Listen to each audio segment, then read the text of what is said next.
So news has it that a vaccine has been found to be 90% effective in preventing COVID-19.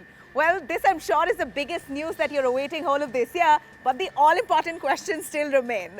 How soon is this vaccine going to be made available? When is it going to be launched in the first place? And who gets it first? But first, let me give you a glimpse into what a vaccine is. A vaccine is basically a substance that trains your immune system to fight the virus. In this context, it's the coronavirus.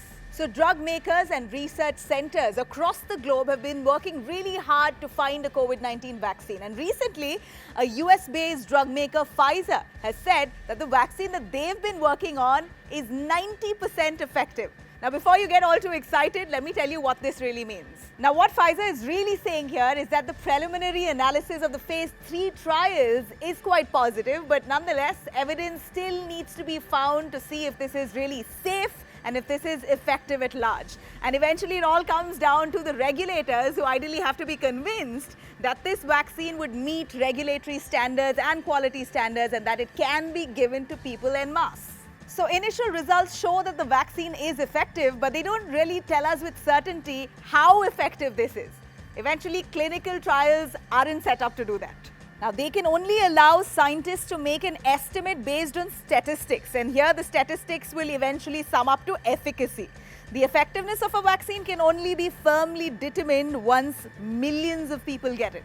Now, you must be wondering by when, what month, what time this vaccine is going to be out. Well, Pfizer has already grand plans to apply to the US regulator, the Food and Drug Administration, the FDA that it's called, for emergency approval to use the vaccine by the end of November. Well, do you know that companies have already begun manufacturing this vaccine even before they really know the effectiveness of it? They now intend to actually produce up to 50 million doses or enough to protect 25 million people by this year. So Pfizer says that it's expected to produce up to 1.3 billion doses of this vaccine by 2021.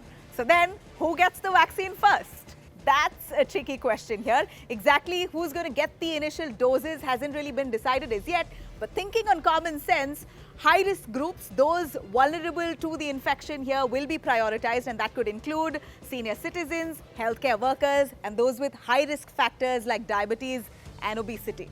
So what are the major hurdles that this vaccine will have to face? Well, more likely logistical issues, it appears, with regards to cold storage. Did you know that this vaccine will have to be stored at acute temperatures of minus 80 degrees Celsius? So you must be wondering, is there only one vaccine candidate or are there more? Well, the fact is there are a dozen of other vaccines across the globe that are currently in late-stage trials, but Pfizer and BioNTech have got some really encouraging results, which is why it somehow has reinstored faith in this entire field here. Now you must be assuming that you can stop wearing your mask. Well, no. Coronavirus is raging, and whether this vaccine is introduced or not, wearing a mask is indeed the need of the hour here. And experts have suggested very clearly that whether the vaccine comes out or not, it's mandatory for you to take additional precautions like your face shield, your face mask, your hand etiquette, your hygiene, all that must be in place. So even if you are coming across all that news of a possible vaccine on your social media platforms, on television channels, I suggest hold on to your horses there, understand the process. Well, this is not like a magic pill that you're popping, and no vaccine gives you a 100% cure. Look at this as a ray of hope. Don't take your eyes off the big bull, the coronavirus here. Steer clear from it and stay safe.